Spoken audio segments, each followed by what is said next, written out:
Nah, jadi ini kita akan kenalan dengan Python ya di buku chapter 1 dari buku yang kita pakai. Ini dari Jean Q. Salas ya, dari Cambridge. Ini gambarnya ular piton ya di depannya kalau mau dicari bukunya kayak gini. Lalu di enaknya adalah karena memang dia mengasumsikan pakai Python ya. Jadi chapter satunya tuh dia mengenalkan soal Python yang dibutuhkan ya basicnya untuk mengerjakan proyek-proyek analisis numerik ya. Jadi enak ya. Di bagian awal ini Q Salas itu memberikan kita informasi kenapa Python itu oke banget ya dibanding bahasa pemrograman yang lain, walaupun juga ada kelemahannya ya. Jadi positifnya adalah Python itu bahasa yang jalan di atas interpreter ya. Itu mirip kayak Java gitu ya, ada interpreternya ya. Jadi keuntungan interpreted language itu programnya itu bisa dites dan di debug dengan sangat cepat ya. Nanti kalau Bapak Ibu ngerasain ya program Python di atas Jupyter Notebook gitu ya, itu even habis nulis program nggak usah di save, langsung run aja gitu ya. Karena habis ditulis diasumsinya habis itu ke save gitu. Nah, jadi orang tuh mikirnya adalah mikir problem uh, numeriknya ya, mikir problem yang harus dipecahkannya secara engineering, bukan mikir bagaimana codingnya dan compile-nya terus running begitu ya. Jadi kita bisa konsentrasi kepada hal-hal yang lebih prinsipil gitu ya kata Q Salas ya. Nah, negatifnya adalah program-program yang pakai interpreter itu nggak bisa bikin semacam file execute gitu yang bisa stand alone application gitu ya. Jadi Python itu cuma bisa jalan di komputer yang memang punya interpreter buat Python-nya gitu. Tapi buat proyek-proyek analisis numerik ini ideal banget ya. Karena kan kita bukan pingin bikin aplikasi yang running kita execute gitu untuk mengerjakan hal tertentu, tapi kita pingin ngitung ya. Jadi enak sebenarnya pakai Python untuk kebutuhan kayak gini ya. Dan even saya rasa sih lebih enak dari MATLAB ya di dalam berbagai hal ya. Nah, lalu di bagian ini Q Salas itu memperkenalkan ya. Ini kalau MATLAB itu kalau buat Bapak Ibu yang terbiasa ya, misalnya akan melihat bentuk yang seperti ini ya, programmingnya ya. Nah, ini kelihatan ini program untuk Gauss elimination kalau di MATLAB nih ya. Yang bagian depan ini adalah bagian untuk menyamakan faktornya ya untuk eliminasinya. Bagian yang kecil di belakang ini untuk back substitution-nya ya. Kalau Bapak Ibu nanti lihat bab 2, ingat lagi ya cara melakukannya. Saya pasang juga satu video ya di Learn di bagian akhir. Ini ya kalau saya tunjukkan ya di Learn. Ada tab yang paling akhir ini ada contoh simulasi Python di sini ya. Saya udah pasang orang yang nulis code untuk Gauss elimination di sini terus demoin ya. Jadi ini bisa jadi semacam contoh juga untuk kalau Bapak Ibu ngerjain code crunch-nya sebenarnya ya. Coba aja jalanin itu. Tapi si Q Salas di bukunya juga kasih codingnya ya. Jadi Bapak Ibu bisa coba aja copas terus jalanin gitu ya, jalan atau enggak ya. Nah, terus ini Bapak Ibu lihat ya, kalau pakai MATLAB, misalnya kalau mau mendefinisikan fungsi bunyinya function X sama dengan Gauss elimin, ini nama ya, terus A, B gitu ya. B ini kan matriks Y-nya, A itu matriks X kali X yang kita mau pecahin itu ya. Nah kalau di Python, kalau Python ya, dia harus import ini, NumPy ini. Karena untuk melakukan kalkulasi, matriks dan sebagainya butuh library ini ya. Bedanya itu kalau di MATLAB udah nyatu begitu ya. Karena MATLAB itu sendiri sebenarnya namanya itu untuk semacam laboratorium untuk matriks gitu ya. Jadi ngitung-ngitung matriks itu udah natural banget kalau di MATLAB. Nah kalau di Python dia karena ini open source ya, jadi yang ngembangin tuh paket yang lain ya, itu namanya NumPy, harus diimport dulu ya. Nah tapi definisinya mirip banget ya, bahkan lebih lebih enteng ngomongnya. Def fungsinya terus ditulis Gauss elimin terus dalam kurung A, B dikasih titik 2 ya. Terus udah berarti di dalam ini tuh definisi fungsinya ini. Kalau di atas itu kan nulisnya harus function X sama dengan apa, ini malah lebih lebih enak ya. Lalu di atas ini misalnya ada kalimat N sama dengan length B ya. Jadi B itu deretan array data Y-nya gitu ya. Lalu dipakai length ini dapat panjang datanya berapa gitu ya. Nah di Python punya komen yang sama, cuman lebih pendek jadi len gitu ya. Lalu ini for loop buat Bapak Ibu yang biasa program, terbiasa juga dengan melihat for loop semacam ini ya. Ini basically kan kalau di MATLAB itu supaya ngitung berulang kali dengan K yang berubah dari 1 sampai N-1 ya. Terus masuk ke loop berikutnya, berarti ini diulang-ulang terus. I-nya mulainya dari K ya, misalnya mulai dari 1, terus dia ngulang lagi untuk angka 2, untuk angka 3, sampai angka N-1, terus dia keluar ke loop yang lebih gede, nanti yang loop yang lebih gede ngambil angka K berikutnya, terus dia masuk yang lebih kecil, ngulang lagi sampai habis, terus keluar lagi ke loop yang lebih gede gitu ya. Jadi ini pola semacam ini melakukan perhitungan iterasi yang berulang, tapi dengan pola yang sama. Ya karena kalau kita mecahin aljabar linear untuk Gauss elimination to matrix itu kan operasinya setiap baris itu yang kita lakukan sama ya. Terus tapi kita ulang-ulang ini baris keberapa yang kita kenakan operasi, lalu kita pindah ke baris berikutnya dan seterusnya gitu ya. Sehingga kita lihat program itu code-nya tuh seperti itu. Ya. Nah di Python ya itu nyaris sama ya caranya melakukannya. Ini sama, ini ada for loop-nya. Cuman ngomongnya beda dikit aja. Ya kalau ini for K sama dengan apa? Jadi MATLAB itu agak boros dengan sama dengan ya. Kalau Python nggak usah bilang sama dengan ya. For K terus in range. Nah di range ini agak beda ya. Bapak Ibu perhatikan angka-angka di MATLAB itu mulainya indeksnya dari 1 sampai N atau N-1 gitu ya. Tapi mulai dari 1. Kalau di Python mulainya dari 0. Ya karena ada data yang indeksnya itu 0 gitu ya. Ini juga buat matematik mungkin lebih natural ya Python itu karena kita kalau punya data terus di sumbu X tertentu kita selalu punya sumbu X sama dengan 0 gitu ya. Sehingga indexing itu bisa mulai di titik 0 juga kalau di Python ya. Tapi ini juga jadi harus hati-hati ya karena kalau kita punya data dari 0 sampai 9 artinya kita punya data yang panjangnya 10 sebenarnya gitu ya. Kalau di MATLAB kan data itu dari 1 sampai 10 ya, panjangnya 10 langsung jelas ya di kepala kita. Tapi kalau mulai dari 0 harus angka yang paling besar ditambahin 1 gitu. Tapi lama-lama kalau kita programnya di Python terus lama-lama kita biasa sih. Oh bahwa indexing itu dari 0 gitu ya. Asal jangan pindah-pindah bahasa ya. Karena itu kalau pindah-pindah bahasa bisa agak lebih repot dan lebih kacau sedikit ya. Nah, tapi Bapak Ibu ya, nanti kalau misalnya bingung ya di tengah perjalanan coding ya, buku Stephen Capra itu juga mengandung banyak sekali code ya. Cuman dia nulisnya di MATLAB. Jadi asal tahu ya menerjemahkan dari MATLAB ke Python gitu ya. Dan nggak terlalu beda ya, ada kemiripan-kemiripan, cuman ngomongnya beda dikit gitu ya. Harusnya sama sekali nggak usah program dari scratch ya, bisa nyontek-nyontek dikit. Ya, oh di buku Capra tuh gitu misalnya. Di buku Q Salas juga ada codingnya ya. Terus tapi kalau ternyata dicopas terus nggak jalan, terus harus mikir bisa ada perbandingannya di bukunya si Stephen Capra ya. Cuman dia bahasanya ngomongnya MATLAB gitu. Ya. Nah itu tadi perbandingan dengan MATLAB ya. Lalu ini juga ada sedikit informasi ya kalau misalnya mau ngambil Python-nya downloadnya di mana gitu ya. Tapi saya sih menganjurkan itu tadi ya, download Anaconda aja, terus main di Jupyter Notebook aja, terus udah selesai gitu ya. Daripada harus install masing-masing paketnya satu-satu, nampai apa nggak usah lah. Langsung aja seabrek diinstal, di download udah beres gitu ya.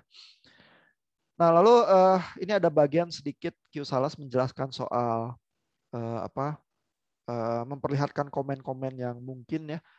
Ini ada tipe data integer dan float. Ini agak biasa lah ya. Bapak Ibu bisa baca sendiri. Saya ingin nunjukin bagian-bagian yang mungkin kita butuhkan karena lebih sering di highlight ya. Misalnya ya kalau kita butuh bikin matriks ya, nulisnya itu bisa begini ya, matriks A. Terus ini juga tipikal sekali baik di MATLAB maupun di Python ya, pakai kurung siku ya untuk mendefinisikan matriksnya. Terus ada garis miring ini untuk pindah baris gitu ya. Lalu kalau misalnya kita print ya, misalnya print A baris ke 1 ya, baris dengan indeks 1 itu dia akan print 456 ya. Kita ingat berarti 1, 2, 3 ini baris dengan indeks 0 nih. 456, 1, 7892. Makanya yang ke print ini 456. Ya. Lalu kalau kita minta print baris pertama, kolom kedua ya. Baris pertama. Baris yang ini itu kolom ya. Iya, kolom. Sebentar. Baris, yang ini kolom ya. Nah, baris yang depan itu baris ke 1 berarti 0 1 nih, berarti yang tengah ya. Lalu kolom kedua. Nah, kolom yang paling kiri itu 0, terus kolom yang tengah itu 1, terus kolom kedua ini yang paling kanan ya. Jadi yang ke print itu 6 gitu ya. Ini memperlihatkan indexingnya juga nih karena mulainya dari 0 ya. Nah, lalu Python punya apa? Arithmetic operators ya, ini biasa lah ya, tambah kurang, bagi. Nah, terus juga yang familiar dengan bahasa C ya, misalnya bisa juga nulis yang dengan notasi yang semacam ini ya, pakai augmented operators namanya ya. Kalau ngelihat kayak ginian, kalau nggak pernah tahu bisa kaget dan jadi bingung ya. A plus sama dengan B itu artinya adalah A sama dengan A plus B gitu ya. Lalu A minus sama dengan B itu artinya A sama dengan A minus B dan seterusnya begitu ya. Jadi ada pola notasi yang seperti ini. Lalu juga ini biasa ya, lebih besar, lebih kecil sama dengan dan seterusnya ya untuk perbandingan ya. Kalau benar maka logika yang muncul true, kalau salah logikanya false begitu ya, hasil dari operasi itu.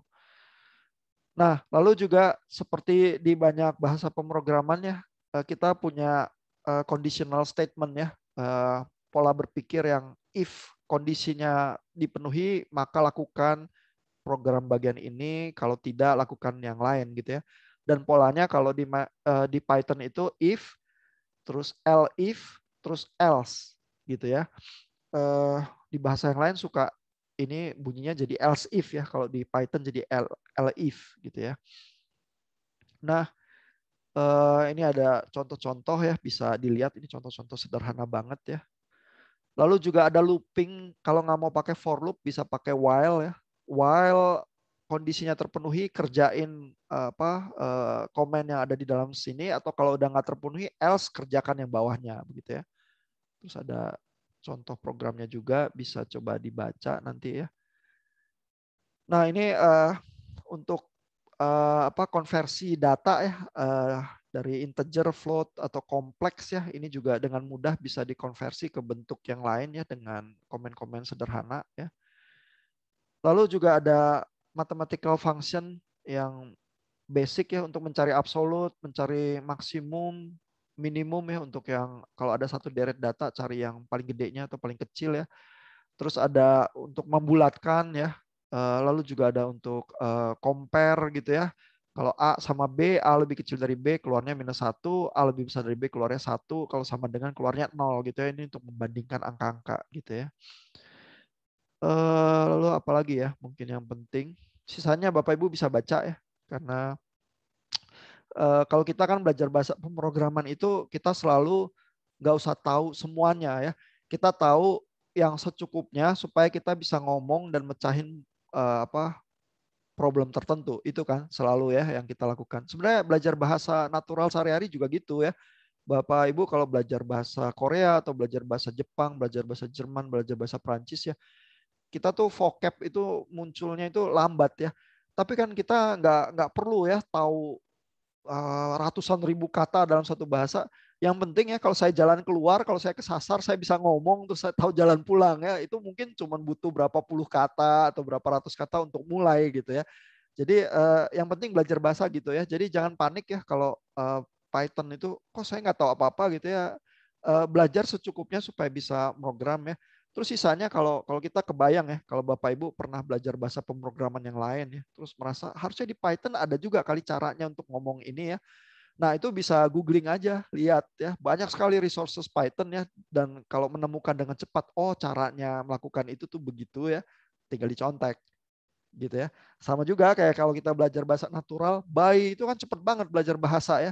tapi caranya dia gimana? Ya nyontek sama orang tuanya ya. Orang tuanya ngomongnya gitu ya. Kita tiru aja gitu ya.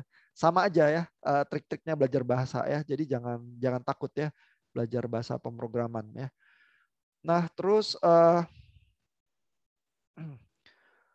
ini ada fungsi-fungsi juga ya. Itu tadi yang kita udah lihat ya. Bagaimana kalau saya mau mendefinisikan fungsi ya pakai def, terus nama fungsinya, terus ada parameter-parameternya. Sehingga kalau saya panggil nama fungsi ini, terus saya udah definisikan ya, oh fungsi ini berfungsinya gitu. Terus kalau saya panggil ini aja langsung dia kerja tuh melakukan fungsi yang udah kita definisikan di dalamnya ini ya. Jadi seolah-olah kalau misalnya di MATLAB belum tersedia fungsi sinus terus kita definisikan oh bukan MATLAB ya di Python ya. Nanti begitu kita panggil fungsi yang kita buat itu si Python udah tahu ya cara menjalankannya gimana. Nah, ini contoh ya misalnya melakukan penurunan ya derivatif gitu ya. Ini dibuat fungsinya. Lalu ini ada fungsi yang mau diselesaikan ya dengan parameter X dan H. Lalu ini ada fungsi turunannya gitu ya. Fungsi turunannya ditulis sehingga kita bisa menghitung angkanya ya kalau X sama H-nya kita masukin gitu ya. Nah, ini contohnya gitu terus bisa di running kalau mau dicoba ya. Lalu nah ini juga yang penting ya. Di Python yang standar adalah modulnya modul math ya. Tapi modul math ini ya misalnya kalau mau apa fungsi sinus saja ya misalnya kalau Python polos nggak bisa melakukan ya, tapi kalau panggil ini from math import semua fungsi yang ada di dalamnya langsung kita jadi ngerti sinus dan sebagainya, bisa nulis sinus X gitu ya. Nah, tapi ada modul-modul lain yang juga sering dipakai ya, seperti CMath ini kalau untuk kompleks math ya, atau NumPy. NumPy ini yang umum ya karena isinya banyak ya.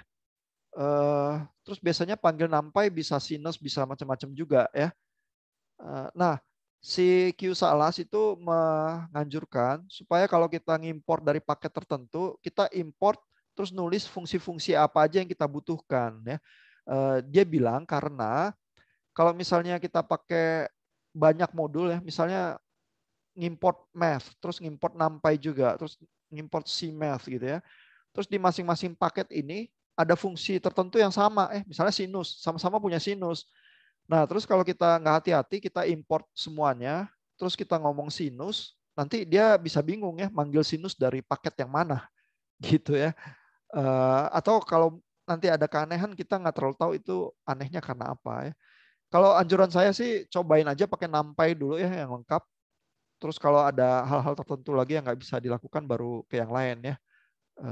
Mungkin itu kali. Kalau si QSalas anjurannya ya pakai fungsi-fungsi terus definisiin secara eksplisit yang mana yang kita mau pakai supaya nggak kesaru dengan paket yang lain gitu ya. Tapi mungkin pakai NumPy kebanyakan hal udah bisa dilakukan karena NumPy itu lengkap dan banyak. Ya, jadi ini juga ada introduction ya tentang NumPy modul begitu ya. Ini tidak merupakan bagian yang standar dari Python release katanya. Tapi kalau Bapak Ibu install dari Anaconda terus mainnya di Jupyter Notebook langsung bisa nih diimport ya. Nggak usah diinstal lagi. Kalau ini QSalas itu bilangnya harus diinstal lagi separately tapi installation is very easy gitu ya. Makanya buat saya nganjurnya pakai Anaconda terus main di Jupyter Notebook aja supaya nggak usah pusing-pusing persoalan-persoalan harus install lagi paketnya satu-satu gitu ya. Nah, ini ada cara membuat array ya dari NumPy karena di dalam fungsi paket NumPy ini juga ada ya bagaimana membuat data yang isinya adalah deretan data yang lain ya. Dan kalau kita mau nulis semacam pola fungsi yang seperti matriks begitu, pakai array ini enak begitu ya. Nah, ini misalnya kalau didefinisikan A sama dengan array 2 min 1, lalu di sini ada min 1,3 gitu ya. Begitu di print jadinya matriks 2 kali 2 ini. Ya, yang ditulis dengan definisi sederhana seperti ini saja gitu ya. Lalu kalau kita mau tulisnya integer ya, ini contoh yang nomor 2, ditulisnya integer nih, 2 sama min 1. Nggak ditulis seperti float kayak ini ya, 2,0, 1,0. Ditulisnya integer, tapi kita bilang di belakangnya saya maunya float gitu ya. Begitu di print ini jadinya udah floating point nih. ya. Nah, jadi ada fasilitas-fasilitas itu. Nah, oh ini juga cara menulis deretan data yang cukup enak ya di Python ya. Kalau saya bilang misalnya ini juga dari paket dari NumPy ya. Kalau saya bilang arrange 2 sampai 10 dengan spasi 2, ya maka saya dapat deretan data ini nih. Jadi dia ngitung dari 2 sampai 10 ya, 2 terus dilangkahinnya spasinya 22. Jadi 2 4 6 8. Ya, begitu 10 dia berhenti gitu ya. Lalu ini juga sama nih, ditulisnya pakai float ya, 2,0 sampai 10,0, spasinya 2,0. Nah, ini keluarnya matriksnya float juga gitu ya. Terus kalau kita bilangnya zeros 3 kali, dia keluar 3,0 gitu ya. Nah, jadi banyak fasilitas-fasilitas ini ya untuk mengenerate data dengan cepat gitu ya, deretan data dengan pola tertentu ya. Nah, apalagi ya yang penting ya.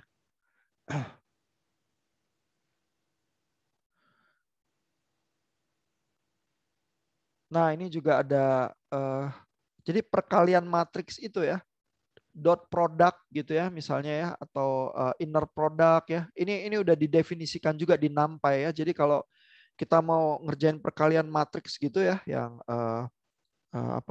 baris di transpose terus dikali kolom gitu ya, perkalian matriks yang normal gitu ya. Nah, ini harus pakai NumPy juga nih karena udah tersedia juga ya perkalian matriks yang semacam itu ya.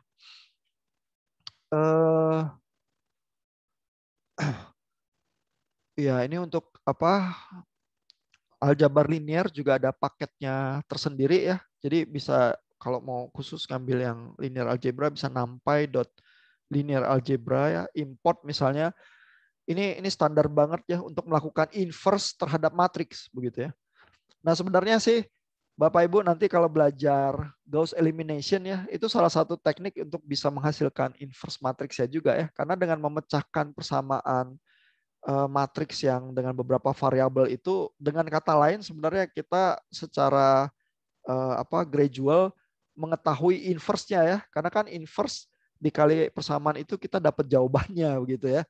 Nah, tapi jadi sebenarnya si NumPy itu pasti bisa juga mengerjakan Gauss elimination itu dengan satu baris gitu ya, karena tersedia peralatannya, dan kalau mau melakukan inverse ini juga ada ya, tinggal dipanggil gitu aja. Nah, tapi di buku Q-Salas dan chapter-chapter berikutnya kita tuh belajar ya jeroan mesinnya sih. Kalau saya mau melakukan Gauss elimination itu sebenarnya saya punya for loop yang itu tadi ya, yang agak panjang yang kita lihat di chapter 1 itu, tapi agak panjang juga cuman puluhan lines ya, nggak sampai 100 lines. Terus kita udah bisa melakukan Gauss elimination gitu. Jadi cukup nice ya project dan program semacam itu. Cuman Python sih tahu ya cara fungsi cepatnya untuk menjalankan sebenarnya. Ya, jadi karena Bapak Ibu mainnya Python, boleh aja nanti membandingkan ya. Kalau Bapak Ibu programnya ternyata salah, terus manggil fungsi Python, oh ternyata salah gitu ya, bisa buat checking juga gitu. Ya. Apalagi ya yang perlu ditunjukin dari Python? Coba kita lihat.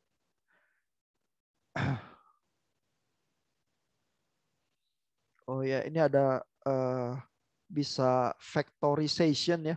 Jadi misalnya rumus ini ya. Rumus ini kan sigma I dari 0 sampai 100 ya. Terus I-nya ini bergerak ya, I kali Pi per 100 gitu ya. Jadi rumus ini tuh menyatakan bahwa kita tuh menghitung berkali-kali ya dengan satu indeks yang bergerak dari 0 sampai 100 ya. Nah, di Python itu kayak ginian ini dengan sangat mudah, cuma dalam beberapa baris bisa kita lakukan gitu ya di factorization. Kalau mau yang lebih sulit, pakai for loop ini ya. Bilang bahwa for I in range sampai 101 begitu ya, artinya dari 0 sampai 100 ya. Range-nya 101 itu kan angkanya karena mulai dari 0 gitu ya. Lalu lakukan ini ya, S sama dengan S tambah square root X dikali sinus X ya. Ini karena di dalamnya ini dianggapnya X ya. Lalu X itu sama dengan X tambah 0,01 kali Pi ya. Jadi X-nya dihitung, lalu X-nya dirubah ke I yang berikutnya, terus masukin for loop-nya balik lagi, terus ngitung untuk untuk kali yang selanjutnya gitu ya, dengan menggerakkan X-nya ini supaya setiap kali looping itu angkanya berubah ya, bertambah dengan angka yang sebelumnya gitu ya. Jadi angka X-nya ini jadi I-nya itu yang terus-menerus bergerak gitu ya. Ini cara nulis yang agak lebih repot pakai for loop ya. Tapi cara nulis yang sederhana bisa seperti ini ya, istilahnya factorization gitu ya. Langsung kita nulis pakai teknik ini yang arrange ini, karena arrange ini nanti menghasilkan angka dari starting point sampai angka tujuan ya. Angka tujuannya adalah 1,01 kali pi, lalu dengan jarak 0,01 pi ya. Karena I-nya ini kalau dimasukin kan 1/100 ya, yang bergerak, makanya ini ada 0,01 gitu ya. Nah, lalu karena di arrange berarti kan ini menghasilkan deretan angka yang bergerak. Lalu deretan angka yang bergerak ini X ini dimasukin nih ke fungsinya square root dikali sin X gitu ya. Terus disuruh print langsung keluar hasilnya rumus ini ya, dengan cara factorization semacam itu. Ya, jadi ada trik-trik juga untuk program yang jauh lebih cepat dan lebih gampang dengan fasilitas yang ada di Python sih. Ya. Nah, ini caranya plotting ya kalau mau menghasilkan gambar-gambar, tapi ini saya biarkan Bapak Ibu baca sendiri ya. Karena nanti kalau dicobain terus menemukan, oh bisa keluar gambar sinus, terus bisa diwarnain dengan warna-warna, dikasih titik atau segitigaan ya, dikasih legenda ya, nama, dikasih sumbu. Nah, ini mungkin menyenangkan ya kalau menemukan sendiri. Terus ini ada keterangannya nih bagaimana membuat hal-hal itu ya dengan cukup jelas sih di buku ini kalau buat coding Python-nya. Udah waktu kita udah habis nih. Ada pertanyaan? Komentar? Izin bertanya, Pak. Iya, Pak. Untuk penjelasan yang tadi, itu kan tentang coding-coding ya.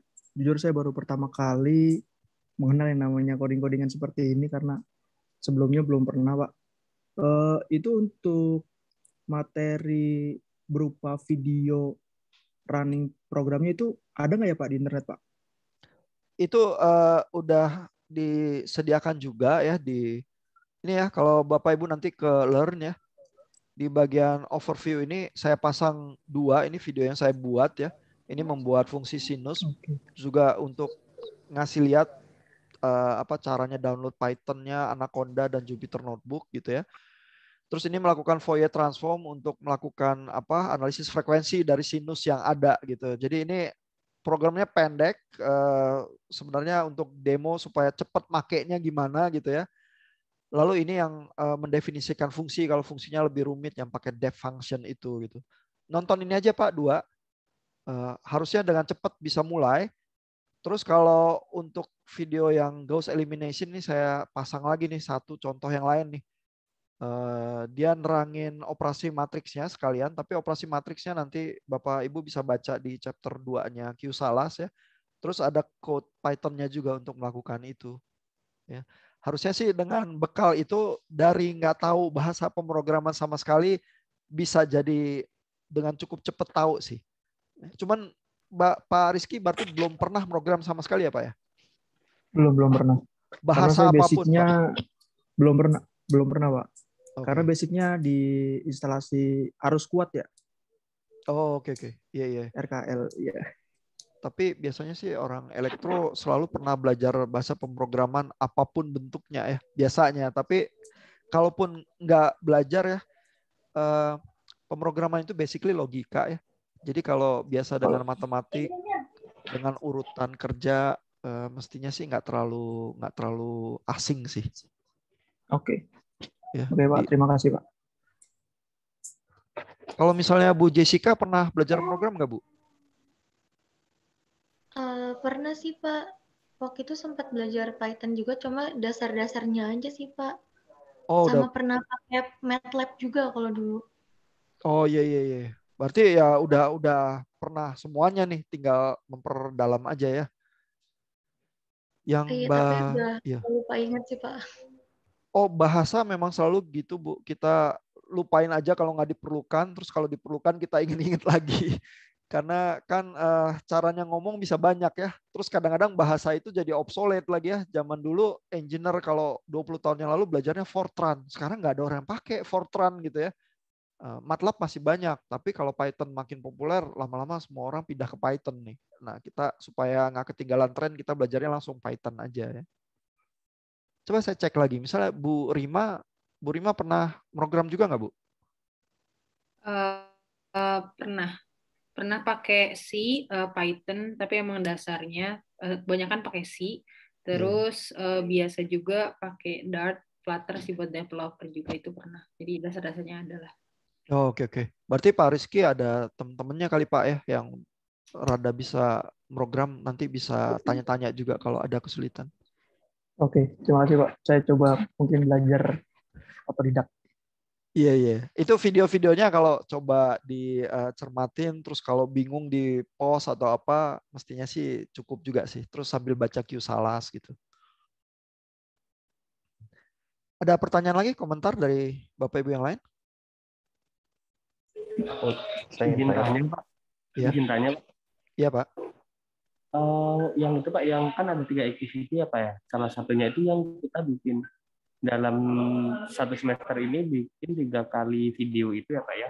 Memilih materi bagian yang mana yang akan kita jelaskan. Itu tugas individu berarti atau gimana, Pak? Dan itu kelompok, Pak. Oh, kelompok ya, Pak ya. Jadi semua aktivitas kita itu kelompok ya. Baik project life hack, yang code crunch, cuma yang rada individual itu adalah yang teknis gladiator itu. Tapi itu kan enteng ya, cuman baca terus menjelaskan, dan itu pun nggak individual banget karena berdua. Jadi tetap ada temennya ya untuk menghindari situasi yang terlalu menakutkan, terus nanti belajarnya nggak terlalu enak gitu ya. Kalau terlalu takut biasanya kita nanti belajarnya itu nggak nyaman ya. Jadi hampir semua berkelompok Pak. Mudah-mudahan dengan itu juga bisa kita cerna dengan lebih baik ya materinya sih. Pak Rizal pernah program nggak Pak? Oh, pernah Pak, pernah. Oh, oke. Aman berarti. Pak, nanya lagi Pak, yang Pak. yang membuat video itu Pak, yang entrance itu ya. Membuat videonya itu seperti yang video Bapak upload di Moodle ya Pak ya? Iya Pak, itu salah satu contoh yang seperti itu ya. Tapi alat untuk screen capture ya Pak ya, itu tuh banyak Pak. Jadi terserah Bapak Ibu mau pakai alat yang mana yang terbiasa dipakai ya. Biasanya yang suka pakai screen capturing software itu gamers sih, sambil main game terus dia capture ya. Itu saya pakai Bandicam gratisan, itu batasnya 10 menit kalau dia gratisan. Jadi makanya tugas-tugas kita sampai 10 menit aja supaya pakai alat gratisan masih enak dan bisa dipakai dengan mudah. Ya, semoga menjawab ya Pak Rizal. Pak Austin tadi mau nanya Pak. Ya Pak, terima kasih Pak. Ini Pak, untuk minggu depan kita presentasinya topiknya itu kita pilih sendiri dari halaman itu atau Bapak ada topik yang ingin benar-benar dibahas Pak? Oh, oke Pak. Pilih sendiri. Pilih Jadi sendiri aja ya. Iya, salah satu latihannya juga kalau dulu di semester awal kan selalu ada soalnya atau apa ya untuk texting. Yang ini tuh mulai free. Tetapi di dalam freedom itu kan kita jadi terpaksa kreatif dan membuat judgement yang mana yang penting, yang mana yang enggak gitu ya. Kita belajar hal itunya sih. Jadi latihannya kayak kalau bos itu ngasih, ini ada manual 200 halaman. Kamu pilih mau baca yang mana, pokoknya minggu depan terus kita bicarain project kita gitu misalnya. Ya kita harus pilih ya dari halaman itu, kita belajarnya strateginya gimana, terus pokoknya minggu depan kalau kita meeting kita udah tahu, terus kita tahu approach-nya gitu misalnya. Nah ini tapi misalnya kalau kita lihat halamannya sih saya pilih nggak gitu banyak ya, rata-rata 30 halaman lah supaya nggak terlampau banyak sekali ya. Tapi ada bagian-bagian yang kita tuh cukup slow down ya sampai cuma 20 halaman atau kadang-kadang berapa belas halaman ya, karena saya takut technicals-nya bisa cukup rumit begitu ya. Dan kita tuh melakukan gladiator ya sampai ini ya minggu ke 13 ya yang masih ada. Terus supaya project life hack kita ini agak bagus ya. Nanti minggu ke-14 dan ke-15 ini kita gunakan untuk diskusi aja ya, supaya Bapak Ibu kalau ada masalah ya pas berusaha memecahkan problem life hack-nya itu, kita bisa diskusikan waktu kita pertemuan gitu. Nggak lagi sibuk dan berusaha menang gladiator gitu ya. Dan di pertengahan semester pas lagi jadwalnya UTS ya. Nah, ini ada ini ya, presentasi awal project life hack ya. Jadi di minggu ke-8 di tengah-tengah ini itu Bapak Ibu udah come up ya dengan semacam problem yang belum dipecahkan. Jadi yang penting ceritain problemnya dulu aja. Kita nih punya bayangan problemnya ini ya. Terus Bapak Ibu mungkin udah punya bayangan juga, mungkin bisa pakai peralatan analisis numerik tertentu ya untuk pecahin problem itu gitu ya. Tapi nggak harus udah dipecahkan dan nggak harus udah ada programnya. Yang penting presentasi problemnya dulu aja itu di tengah. Jadi mudah-mudahan dengan cara gitu kita bisa masak projectnya itu pelan-pelan ya, nggak tahu-tahu minggu depan harus kumpul terus kita baru mikir projectnya sekarang, itu udah pasti nggak bagus ya. Jadi kita ada waktu pelan-pelan untuk mendiskusikannya, dan dengan demikian nanti projectnya bisa cukup seru-seru ya. Walaupun jangan berusaha bikin skripsi dan memecahkan problem dunia yang sulit sama sekali gitu ya. Nggak usah, itu nanti aja buat skripsi ya. Buat kuliah ini bikin project-project yang enteng tapi cantik gitu ya. Terus coba kita pecahin gitu. Ada pertanyaan lagi, komentar sebelum kita pisah?